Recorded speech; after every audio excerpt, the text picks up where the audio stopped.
Good morning. I'm coming to you from my front porch. Welcome back to Frugal Days with Danina. I am so glad that you're here. If you enjoyed this video today, I hope that you will like and subscribe. It is a beautiful day where I live. The temperature this morning has been in the 60s and cloudy. There was a breeze this morning. There isn't much of one now, but it is still a beautiful day. Today is Tuesday, and yesterday I was thinking about Motivational Monday, what might motivate me this week, and I think it's the cool temperatures. I can honestly say that when it is cool, I just feel invigorated. I feel like let's get things done, let's get moving, let's have a great day. And when it is hot and humid, it just makes me feel lethargic. It makes me feel like not accomplishing much. So hopefully today and tomorrow I'm going to get a lot of stuff done because we're supposed to have nice cool weather, a little bit overcast, tiny chance of rain. Some rain would be nice. It's really dry here. I'm having to water my plants again. And today's frugal aspect that I wanted to talk about is frugality in the garden or in the yard. I do not grow vegetables. I am very blessed to have an uncle with a green thumb who lives next door and grows a beautiful garden and shares with me all season long. I do, however, grow tons of plants and flowers.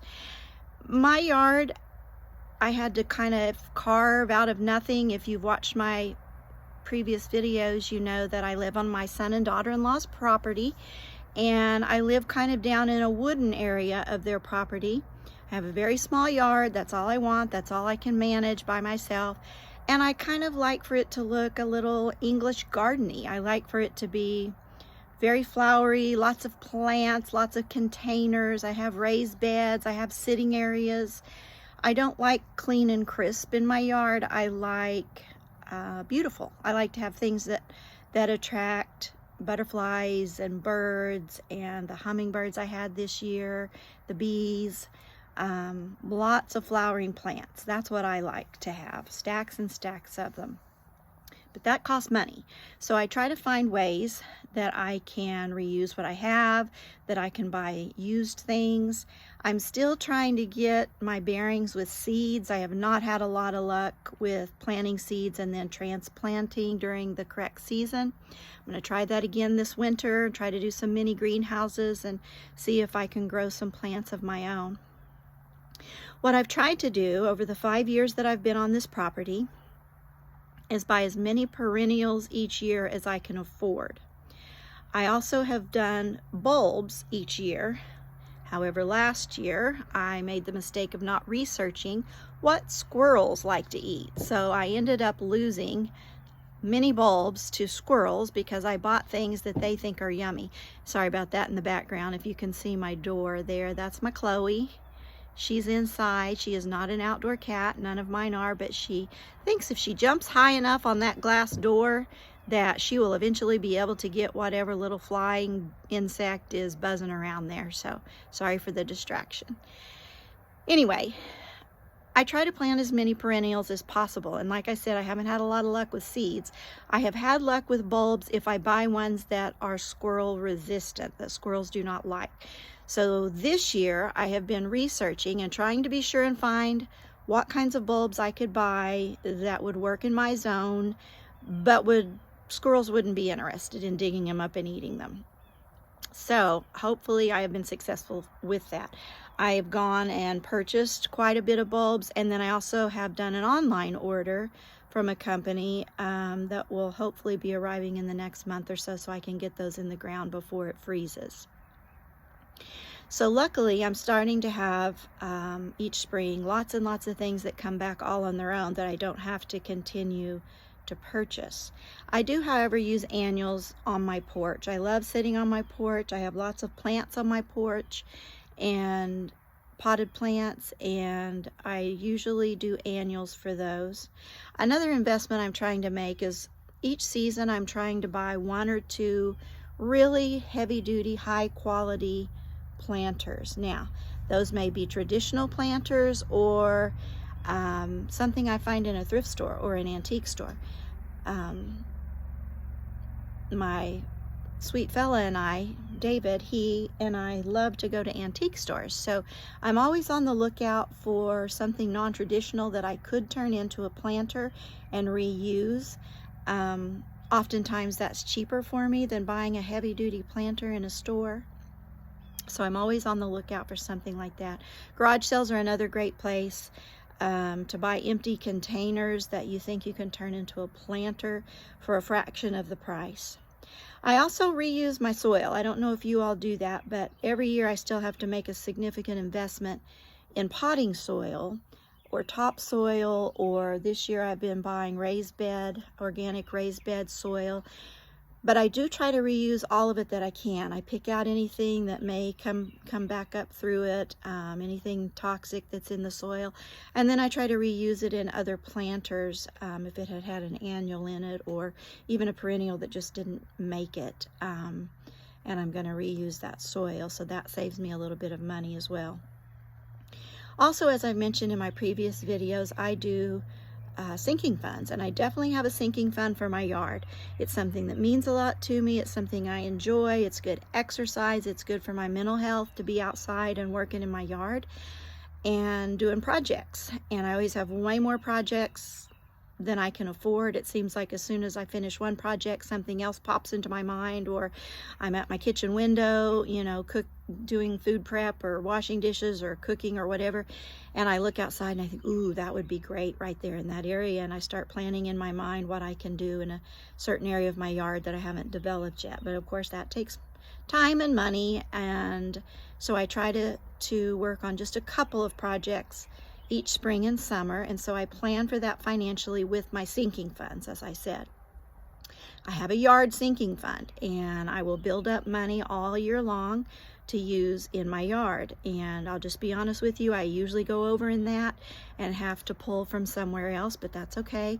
I try to also keep a buffer in my checking account for just such things as that.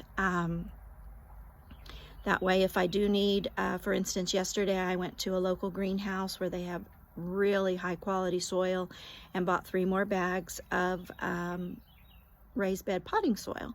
I really like theirs, and I feel like that's a good way to put my beds to sleep for the winter, put a good top on them and fertilize and get the soil ready for next spring. I also, as I said, have some bulbs, so in the next few weeks I will be planting those bulbs and getting them in the ground before we have a hard freeze, so that hopefully I have some more beautiful plants coming up next spring and summer. It takes a lot of research time and planning time for where I want to put everything. I like to have things bloom a little at a time. So I look for things that say that they tend to bloom in my zone in the early spring, early summer, late summer. And I even would love to have some things coming up in fall if possible. That's been a little bit more of a struggle for me because where I live we do have extreme heat in the summer months, and I don't have a whole lot that still blooms by this time of year, but I do have some.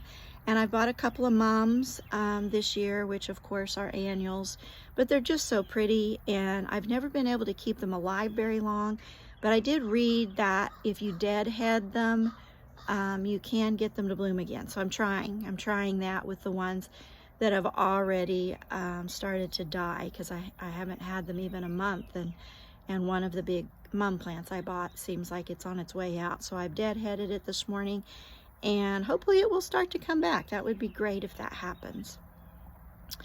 So I reuse what I have. I look for secondhand things, garage sale containers, thrift store containers, anything that is cute, has personality, looks vintage, or I just think is pretty, and I think I can turn into a container. One thing I often buy in those places are baskets, like woven baskets, not high dollar baskets, and I won't pay for them if I feel like they're overpriced, which a lot of times I feel like they are.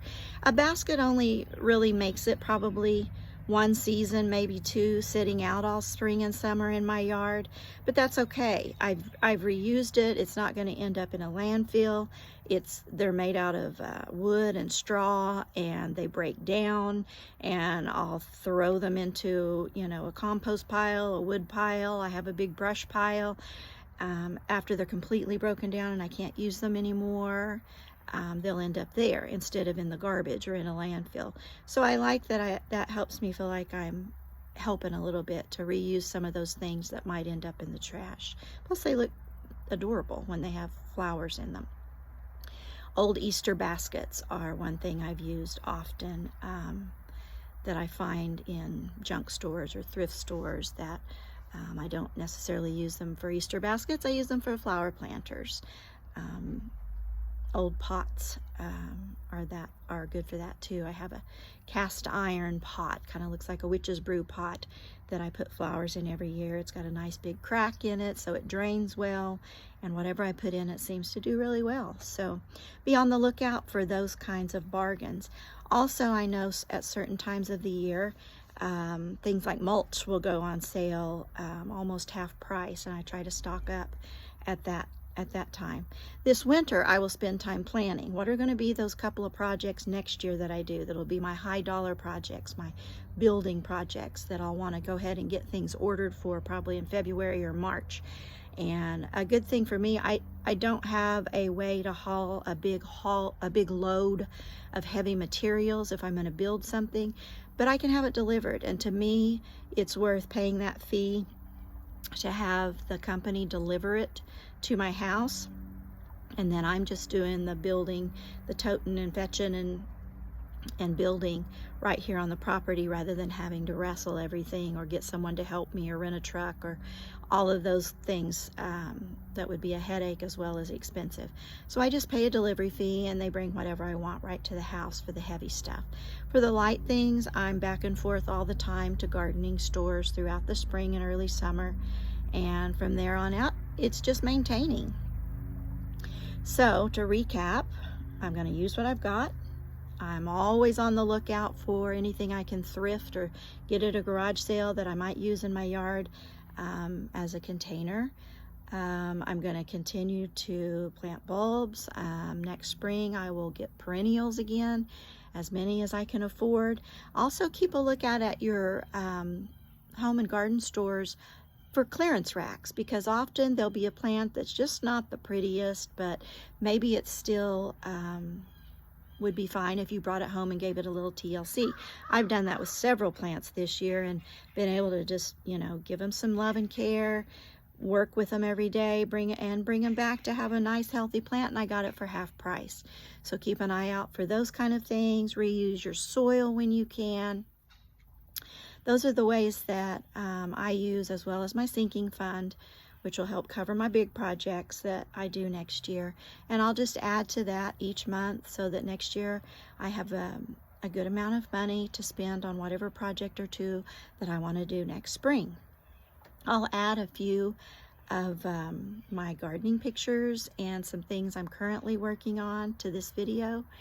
Please like and subscribe if you have enjoyed this video. I'm trying to grow my channel, and as I've said on previous videos, I am brand new to YouTube, so I ask for your patience. I know my videos are far, far from perfect, and I am working to make each one just a little bit better than the next.